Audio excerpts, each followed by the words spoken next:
What are you doing? Why are you still peeing? Magno! What? 5 sacks, single game franchise record. I'm telling you what, unbelievable.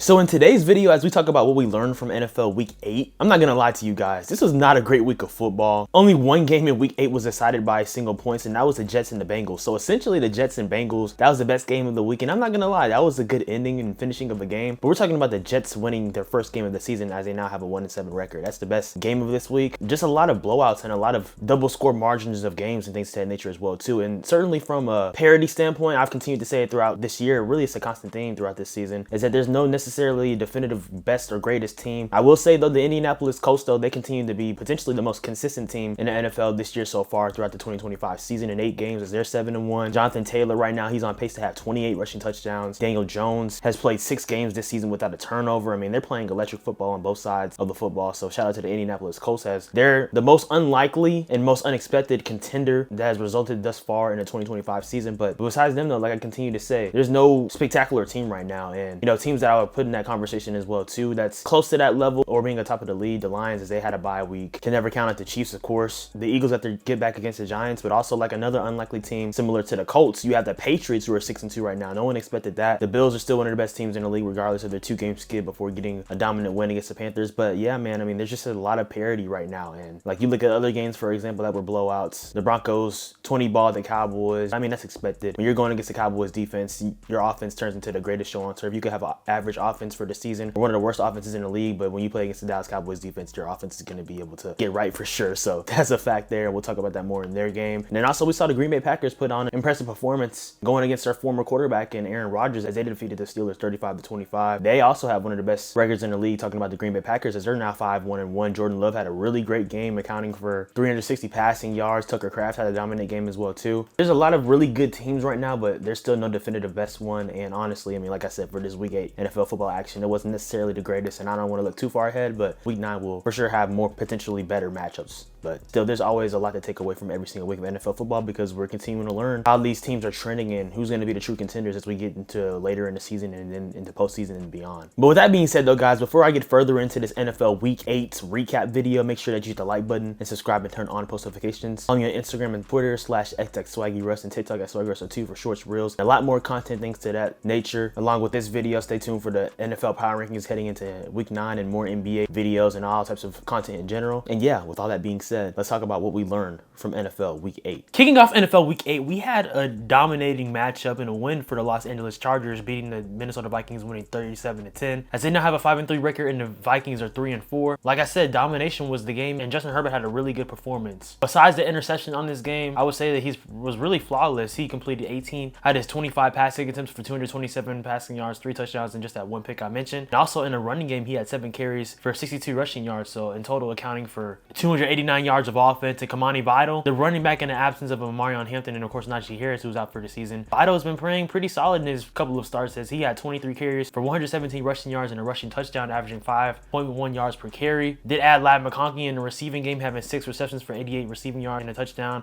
Ronnie Gaskin has had a really good past couple of weeks, and in this game against the Vikings, he had 5 receptions for 77 receiving yards and a receiving touchdown, along with the rookie Trey Harris having a receiving touchdown as well. So just a lot of domination from their offense, but also their defense made Carson Wentz super frustrated and emotional, things to that nature too, as the Chargers defense had 5 sacks, 2 coming from Justin Ogbegbe, 1 from Khalil Mack, another from Tuli, and another from Odafe Owe. So just both sides of the football played great off of a short week, especially after the loss that they had against the Colts. They were looking to bounce back most definitely. And for the Vikings though, they need JJ McCarthy back. I mean, that goes without saying at this point. Carson Wentz, the past couple of weeks, he's really struggled in that Eagles performance, and in this one, it wasn't great. Wentz only completed 15 out of his 27 passing attempts for 144 passing yards, 1 touchdown and 1 pick, that lone touchdown being to Jordan Addison. Justin Jefferson had 7 receptions for 74 receiving yards, but I mean, like, the offense was very inefficient, and the defense for the Chargers really dominated this game, and the offense was able to flow perfectly well too, and the Chargers were able to get their 5th win of the season. This outcome was certainly surprising, as the Miami Dolphins put on the Atlanta Falcons, winning 34-10, as the Dolphins now have a 2-6 record, getting their 2nd win of the year, and the Falcons fall to under 500, being 3-4. Like I said, BTA, it was definitely that, and Tua Tagovailoa, he had a really good game. I mean, there was something about about him having a swollen eye before the game, and that didn't really matter. I mean, he completed 20 out of his 26 passing attempts for 205 passing yards and 4 touchdowns. And you look at the people that he connected with, Jalen Waddle, who had a dominant performance, having 5 receptions for 99 receiving yards and a touchdown. Malik Washington had a touchdown. Devon Achane had a touchdown, and Ollie Gordon II, the rookie, had a receiving touchdown as well too. And Devon Achane also added 18 carries for 67 rushing yards on the ground in the running game. So their offense just really looked great and showed a great pulse. And Tua Tagovailoa didn't turn over the ball, so that was a really great thing. Their defense was very opportunistic at times. We all recognize and know that the Dolphins has one of the worst defenses in the league, especially from a secondary perspective, but they were able to really limit Kirk Cousins. Maybe that's because of the Falcons offense and how stagnant it can be, and especially with Kirk Cousins, this is being his first start with Michael Penix Jr. being out. Either way, they only allowed 10 points, so you got to give respect to the Dolphins. And let's talk about the Falcons offense, because like I said, it was very uncreative and very limited.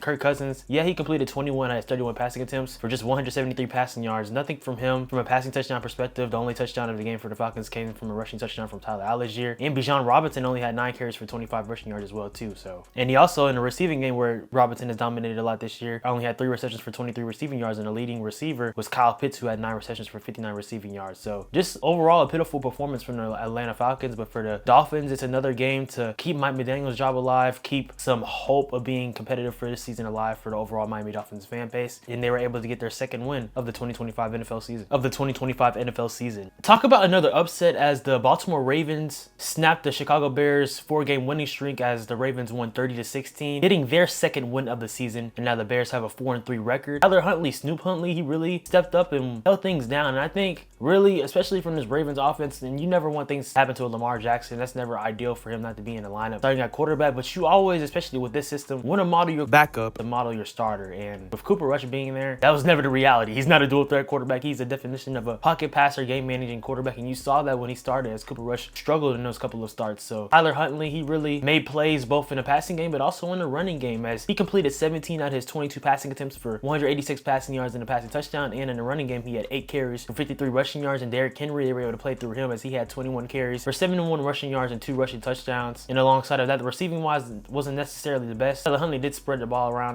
solidly, I would say. Zay Flowers had 7 receptions for 63 receiving yards. Rashad Bateman had 2 receptions for 51 receiving yards, and Mark Andrews just had 3 receptions for 34 receiving yards, and Charlie Kolar had a receiving touchdown as well. So it was a good win for the Ravens. Really, another thing for them was the defense stepping up as they're getting more healthy. Nate Wiggins had an interception. Mike Green, the rookie, had a sack. They were able to make plays when they needed to, and Caleb Williams, ultimately, he struggled as he definitely dropped back a lot, completing 25 out of his 38 passing attempts for 285 passing yards, no touchdowns, and that 1 pick to Nate Wiggins. And DeAndre Swift, he had a pretty good past couple of games, but this one was very pedestrian as he had 11 carries for 45 rushing yards and a touchdown. Rome Odunze, though, he's for sure, I mean, we already know and lamented this, that he's Caleb Williams' favorite wide receiver target, as Odunze had 7 receptions for 114 receiving yards. But besides that, and DJ Moore having 4 receptions for 73 receiving yards, the offense wasn't as balanced as it had been in the previous 4 games. So I'm not too concerned about the Bears in terms of them continuing to improve and get better. Will they make the playoffs? We'll see. If they do, it'll probably be as a wild card. But I just think it was a good win for the Ravens, who honestly, they're trying to keep their season alive. And we'll see if Lamar Jackson is able to play on Thursday Night Football against the Miami Dolphins in Week 9. And here's actually another upset as the New York Jets finally got their first win of this 2025 NFL season, coming back against the Cincinnati Bengals, winning 39-38. At one point in the 4th quarter, the Bengals were up 38-24 with 9 minutes left, and the Jets, they were able to come back. First and foremost, the unexpected creativity from the Jets offense, Breece Hall throwing a touchdown to Mason Taylor, the rookie tight end. That was pretty cool to see in the 4th quarter. And Justin Fields, after hearing some of the backlash from his own owner, Woody Johnson, he was actually able to put a pretty solid performance on tape as he completed 21 out of his 32 passing attempts for 244 passing yards and 1 touchdown and 31 rushing yards on the ground. And Breece Hall, he really was able to bludgeon the Bengals defense, who we know isn't a great one. Hall had 18 carries for 133 rushing yards and 2 touchdowns. Then Tyler Johnson had 3 receptions for 64 receiving yards. Mason Taylor, like I mentioned, he had that receiving touchdown from the pass of a Breece Hall. So it's a really good bounce back game for this New York Jets team overall, but especially their offense too, which had been the discussion of a lot of criticism, and specifically on their defense too. Will McDonald had a sack. Jermaine Johnson actually made a lot of good plays to create pressure, things of that nature as well too. And like I said though, I mean, the Bengals, they were dominating for most of the game. They were able to come back, but when it mattered, though, that's when the defense made some plays. And ultimately, the Jets, they were able to limit Jamar Chase in the second half. But speaking of Jamar Chase, I mean, he did have 12 receptions for 91 receiving yards. He's easily been,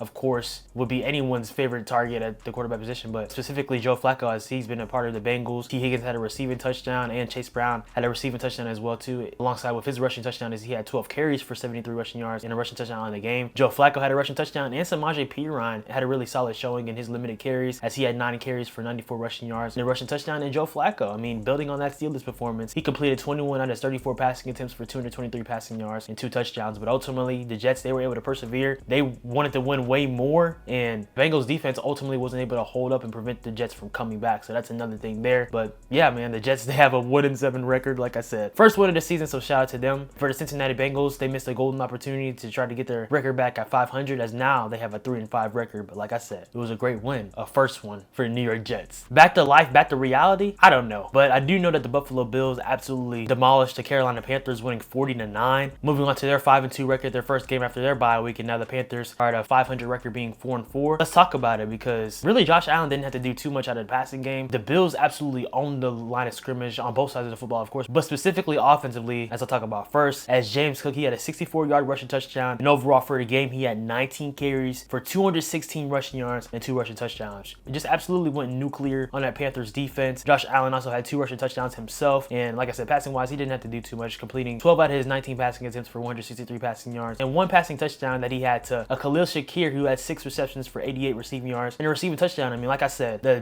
Bills offense owned the line of scrimmage, and they were able to make things easy for Josh Allen and just really rack up the scoreboard. And defensively, with Andy Dalton starting for the Panthers, we knew that was going to be a monumental task to keep for the Panthers to be competitive in this game, and it showed. AJ Epinesa had not only a sack, but he also had an interception on Andy Dalton. Ed Oliver had a sack. Greg Rousseau had a sack. Joey Bosa did as well, and Michael Holt had 1.5 sacks too. Just both sides of the football dominating for the Buffalo Bills, and that's a performance that you want to see, because for them, they're still number 2 in their own division in the AFC East, as the Patriots got their 6th win of the season, and we'll talk about them and their performance against the Browns. They dominated, but the Bills, I mean, that's all you could ask for out of them. They were able to win the game. For the Panthers, though, yeah, like I said, Andy Dalton was really unable to get anything going, only having 175 passing yards. Chuba Hubbard did have a rushing touchdown, the only touchdown for them of the game. But yeah, I mean, the Bills, they sent a message in this game, and it's going to be a really intriguing matchup for them heading into NFL Week 9, as in that game, they'll be playing against the Kansas City Chiefs. So a really good one, a good matchup between them coming soon. And for this matchup, the Buffalo Bills dominated, getting their 5th win of the season. Let's talk about this game between the Houston Texans and the San Francisco 49ers, as the Texans won this game, winning 26-15, getting their 3rd win of the season, moving to 3-4. Now the San Francisco 49ers fall to 5-3. I'm not necessarily going to say it's the most surprising outcome ever, because we know the reputation of this Texans defense is one of the best in the league, but the inconsistency of the offense for the Texans has been really the biggest dilemma for this team this season, but also last year, but specifically this year, as they've had a tough start, but not in this game against the 49ers. As we all know, the 49ers, 2 of their best defensive players, and Nick Bosa and Fred Warner, they're both out for the season, but they've been pretty solid the past couple of games, even without their best players. But ultimately, things came to a awry, as CJ Stroud really had an amazing game. Outside of his interception, really, which in my opinion didn't count. He was just trying to find something at the end of the second quarter, but like I said, that really didn't count too much. Stroud completed 30 out of his 39 passing attempts for 318 passing yards and 2 touchdowns. Woody Marks had 11 carries for 62 rushing yards, really showing a lot of positive signs for the Texans offense. For him in the running game, and receiving wise, Xavier Hutchinson had a receiving touchdown alongside with 5 receptions for 69 receiving yards, and Jaden Higgins, the rookie wide receiver, had a receiving touchdown as well too, with Jalen Noel, the other rookie Iowa State receiver, having 5 receptions for 63 receiving yards. So the Texans, I mean, overall offensively, they looked way better, and when your offense is able to show life like that, the Texans can win any game, because their defense is, like I've continued to say about them throughout the weeks in this season, one of the best units in the league, period. Just a devastating defense that swarms a lot. That's their slogan, swarm. And Kamari Lassiter, he had an interception in this matchup. Derek Barnett had a sack, alongside with Will Anderson Jr. had a sack as well too in this game. They were really able to limit Mac Jones in this matchup, as he only completed 19 out of 32 passing attempts for 193 passing yards, 2 touchdowns and that 1 pick. Also, another thing for the Texans offense, with team overall, they own time of possession, as they had the football for 41 minutes in the game. I mean, when you're having the ball 41 minutes compared to your opponent only having the ball 19 minutes throughout the game, that's very favorable in any matchup. So it just says a lot for the Texans, as they really executed their game plan. For the 49ers, Christian McCaffrey able to get going at all in the running game, really in the receiving game as well too. I mean, he did have 3 receptions for 43 receiving yards, but really not a great performance from him. Really, the Texans took him out of it. Juwan Jennings had 4 receptions for 45 receiving yards, and Jake Tongs had a receiving touchdown, and George Kittle had 4 receptions for 43 receiving yards and a receiving touchdown as well too. But the Texans, I mean, just on both sides of the football, they played a great and complete performance, and they were able to get their 3rd win of the season. and they're trying to get things back right in the AFC to potentially make a wild card push or even more. I mean, they still have life in the AFC South potentially, but they have to get things going and get a little winning streak together. But it was a great win for the Houston Texans. Patriots are absolutely continuing to roll as they blew out the Cleveland Browns, winning 32-13, getting their 6th win of the season, moving to a 6-2 record. And as I mentioned about the Buffalo Bills earlier, the New England Patriots are number 1 in the AFC East right now, just playing great cohesive football on all 3 phases. And it's crazy for the Cleveland Browns though, as Myles Garrett, he had 5 sacks in this game against the New England Patriots. But unfortunately for him, he became the first player in NFL history to do that and have 5 sacks and lose by more than 3 points, as Cleveland lost by 19. Just really the encapsulating thing of the Cleveland Browns for their season. It's just been one that's very frustrating because of the high level defense that they have, but ultimately the incompetent and less than stellar quarterback play that they have is going to continue to hold them back, whether it's for now, whether they should make the quarterback change to Shador Sanders, I don't know, or whether they draft a trade or sign one next year in free agency, whatever they do. Right now, I know one thing. The Browns, they're just a limited football team. And ultimately, I mean, you get frustrated for Myles Garrett, but really not really, because you requested a trade and then you signed the contract, and then you saw the level of the contract that you were going to sign and then stay with them. So who really feels bad for that? But anyways, though, let's talk about the team that won with the New England Patriots. As like I said, Drake May, he's playing like one of the best quarterbacks in the league in his 2nd season. And honestly, he is. He's continuing to elevate. He completed 18 out of his 24 passing attempts for 282 passing yards, 3 touchdowns and only 1 pick. And he also had 7 carries for 50 rushing yards on the game. So accounting for a total of 332 all-purpose yards. Mac Hollins had 7 receptions for 89 receiving yards, and Kashawn Boutte had 3 receptions for 75 receiving yards and a touchdown, alongside with other receivers like a Stephon Diggs having a receiving touchdown, and Hunter Henry, the tight end, having a receiving touchdown as well too. So just a great offense for them this season, and also defensively, they've been able to make a lot of plays and turning over the football. As Dylan Gabriel had 2 interceptions in this game, one coming from Robert Spillane, who had an interception for the Patriots, and then Jalen Hawkins had an interception as well too, alongside with Anthony Jennings having a sack on the game. They just dominated. Really, it's just that simple when you talk about this game.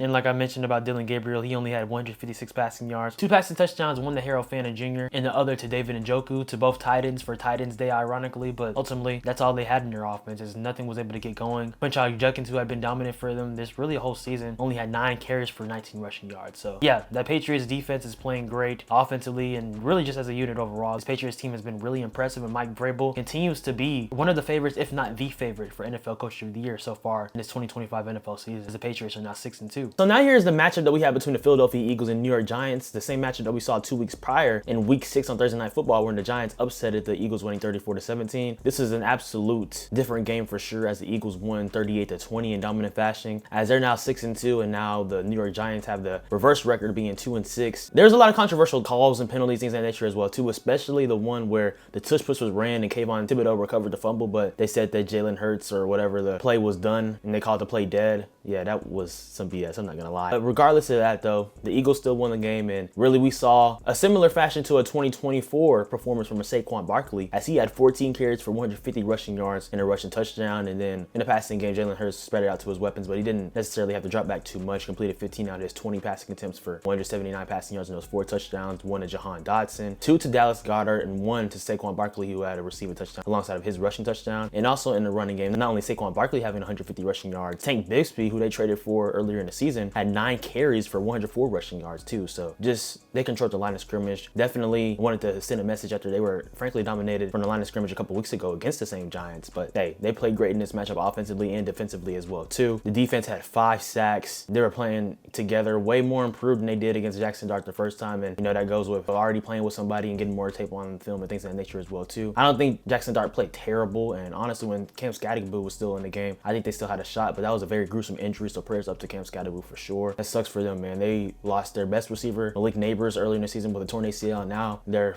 running back of the future with a dislocated right ankle injury, so that sucks for sure. But we're going to continue to see how the Giants trend throughout this year. I mean, we all recognize and know they had one of the best defensive lines in the league, and we knew that they were going to be maybe improved from a personnel standpoint this year, but it's still looking bad right now. I think Brian Daboll, he will remain the coach. Number one reason why is because of how Jackson Dart has shown a lot of flashes and stuff like that so far in his rookie year. But man, this team needs to get a winning culture for sure. and they still have a lot to flip around. But man, it was a great win for the Eagles, and they took care of business. And after losing 2 games in a row to the Broncos and the Giants, now they've won 2 games in a row after defeating the Vikings in week 7 and winning in dominant fashion against the Giants in this matchup in week 8. Buccaneers, this game was not pretty offensively at all, but their defense really dominated, and the team was able to make opportunities when they needed to offensively, and they won the game 23-3, thrashing the Saints, as the Buccaneers now have a 6-2 record, and now the Saints fall to 1-7, similarly to the New York Jets. Like I said, defensively, man, let's start there with the Buccaneers, because that's really where there was a ton of domination. The Bucs had 5 sacks on defense, alongside with Anthony Nelson, who had 2 sacks, and he had a pick-6 touchdown where he made Spencer Rattler look like a little boy. It was crazy, man. That was, like I said, just a dominant performance from their defense, and they held things down for the offense when they weren't able to get things going. And a lot of teams envy for something like that too, because you can't be perfect every single game. I'll talk about the Cowboys a little bit later, but like for them, for example, their offense has to be perfect for them to just really be competitive, because their defense is so awful. But when you have a defense on the flip side that's able to create stops, be dominant, and really be enforcers, I mean, that's a beautiful thing. And sometimes your offense doesn't have to be perfect to still win, and that was the perfect scenario for this Buccaneers team against a lesser opponent for sure in the Saints, but they still won by 20 points, so that was a great thing for them. And for a season for the Saints so far, where I thought that they've been competitive in a lot of games, even though their record doesn't necessarily show that, these past 2 weeks have been trending in the wrong direction for them. And I mean, it's kind of expected. Tyler Shuck ended up playing in this game as well too, as he completed 17 out of his 30 passing attempts, having 128 passing yards, but he had a pick, and also Spencer Rattler had that pick that I mentioned. I went to Nelson, and I mean, they weren't able to get anything going on the running game. Alvin Kamara only had 6 carries for 21 rushing yards, and I mean, that's about it there. And Rashid Shaheed, who he's been involved in trade conversations, I wouldn't be surprised if he gets traded at the recording of this video. He had 9 receptions for 75 receiving yards. Chris Olave only had 8 receptions for 63 receiving yards, alongside with Juwan Johnson having 5 receptions for 53 receiving yards. So yeah, I mean, it was just domination for the Buccaneers in this game. Not really too much to be said about that. Just another theme for this NFL Week 8, as there was a lot of non-competitive games, but overall, the Buccaneers are a 6-2 team, one of the best teams in the league overall, and they showed that, taking care of their business and beating a bad Saints team. Talking about a bad football team, now the Tennessee Titans, who alongside with the Saints and Jets have a 1-7 record. The Colts put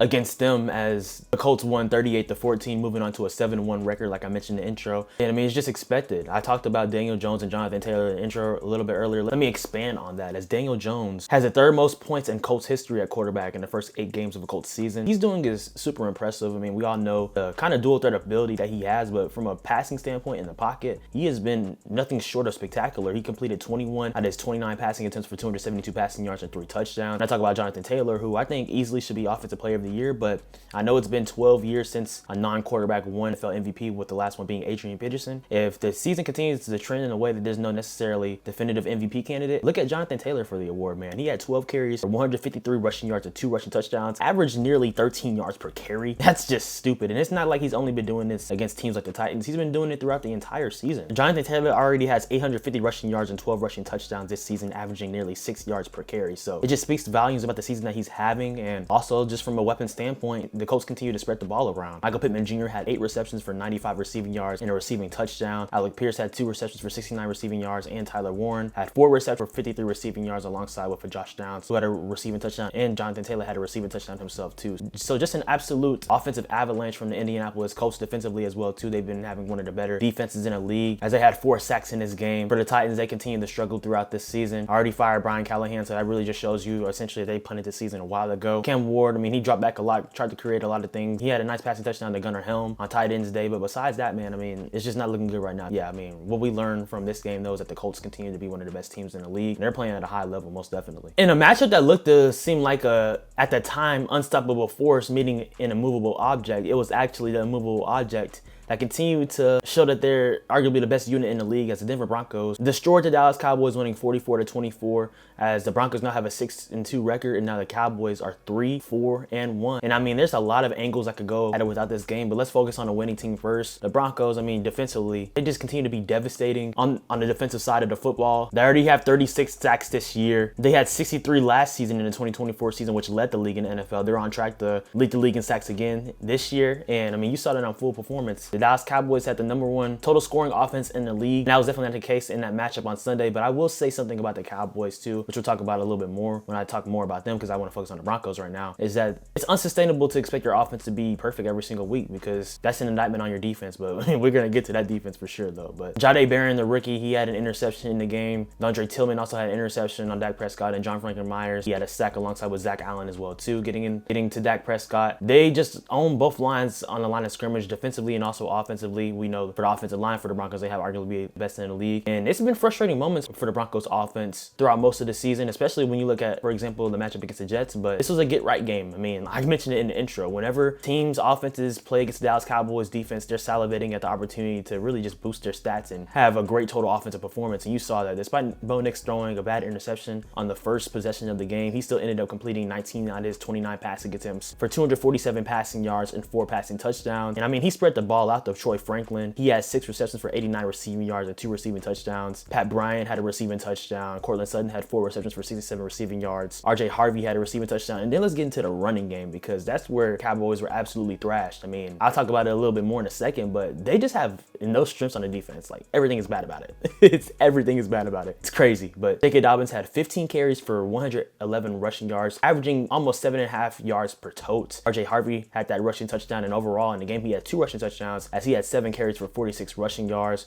It was just devastating of the absolute offensive clinic that the Broncos put on the Cowboys defense. And if we're being honest about ourselves, the Broncos have an average offense. So that just says a lot about how absolute shite the Dallas Cowboys defense is. And their offense looked like the greatest show on turf. But let's go on and talk about the Cowboys real quick. Like I said, their defense has no strengths. It's just that simple. They looked great in the matchup against the Commanders, who were without Deebo Samuel and Terry McLaurin. And Jaden Daniels ended up getting injured in the second half. Like, you got to take that with a grain of salt. I mean, you would think, and I've been thinking throughout the season, that it can only get better, but really, honestly, it's only gotten worse for their defense. And like I've talked about for their offense, it's very unsustainable to expect this offense to be perfect. I mean, Dak has had a great season this game and also alongside with the Chicago Bears games. Those have been the 2 worst games of the year for Dak, but besides that, I mean, he's been great on this season. But this is the type of thing that happens with a Dak Prescott. He throws 2 interceptions because he's trying to press too much, play hero ball because he knows that the team isn't getting anything going. He tries to force to make plays, and that's what we've seen from Dak throughout the playoffs in his career as well too. So that's another reason why the Cowboys haven't had real postseason success. But I'm not going to let this game or the Bears game that happened earlier in the year take away from the spectacular season that Dak has had so far. He's still playing the best football of his career in his prime for sure. But also, this is another thing I want to say for the Dallas Cowboys from an offensive perspective, but also from a decision-making perspective. I mean, they were penalized a lot, and that definitely comes to discipline and things of that nature as well. But for Brian Schottenheimer, you know that your defense sucks. It's awful. The more they get on the field, the worse it is for your football team because they're going to continue to allow point after point after point after point. If you look at the possession metrics for the Broncos against the Cowboys in this game, it was interception, touchdown, touchdown, punt, touchdown, touchdown, field goal, touchdown, touchdown. Like, that's just insane. So, but with that being said though, I bring it up to say, you have to go for it a lot. You have to be Dan Campbell level aggressive if you're Brian Schottenheimer. First of all, you're offensive play caller, so you can do that as a head coach too as well. So you don't have to answer to anybody. But when it's 4th and 5 or stuff like that too, you have to go for it. No matter if it's in the middle of the field, something like that, to give your team a chance, man, because like I said, the more you put your defense on the field, the worse it is for your team overall. And I don't know how many moves the Cowboys can make going into the trade deadline. That's next Tuesday, by the way, a week from today. I don't know how much change you're going to make. I mean, if you can trade for Max Crosby and do some other stuff, I mean, maybe so. The Marvion Overshown returning on the defense, that's going to be a great thing for them, as he's one of the best linebackers in football when he's healthy. And the rookie Shavon Revel is going to be making his debut as well too, a cornerback who would have been a first-round pick if he didn't tear his ACL in the 2024 season at ECU at East Carolina. But yeah, I don't know, man. The Cowboys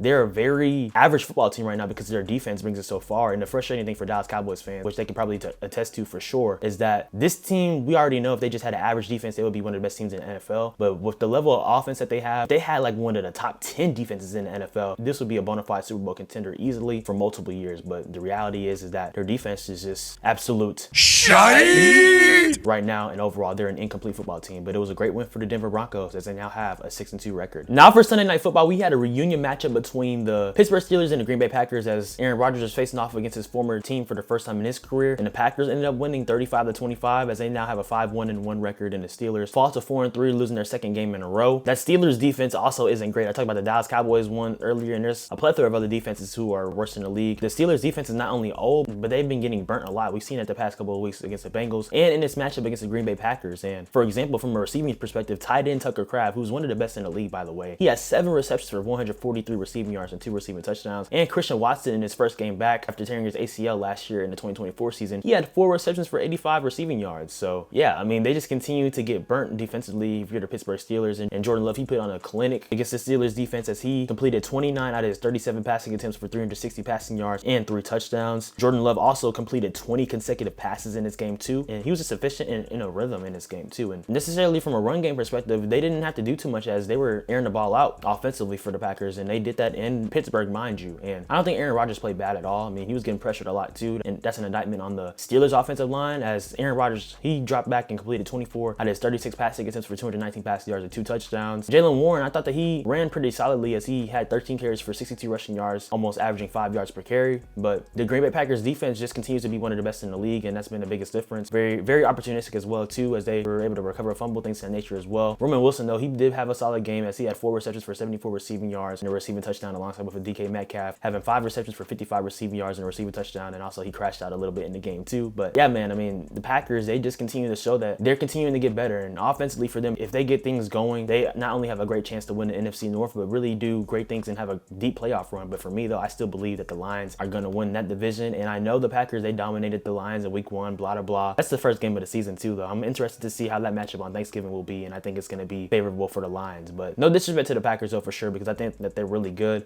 For me, though, I just need to continue to see more out of Jordan Love, and I think that's a valid thing to say too, because at times, similarly, but not exactly the same to Dak Prescott, I think that Jordan Love tries to play hero ball and force things at times too. But in this game, it was an example of the great potential that we see from a Jordan Love, as he had a great performance and a great matchup against the Steelers, and he beat his predecessor and his mentor in Aaron Rodgers in a great 35-25 win for the Green Bay Packers.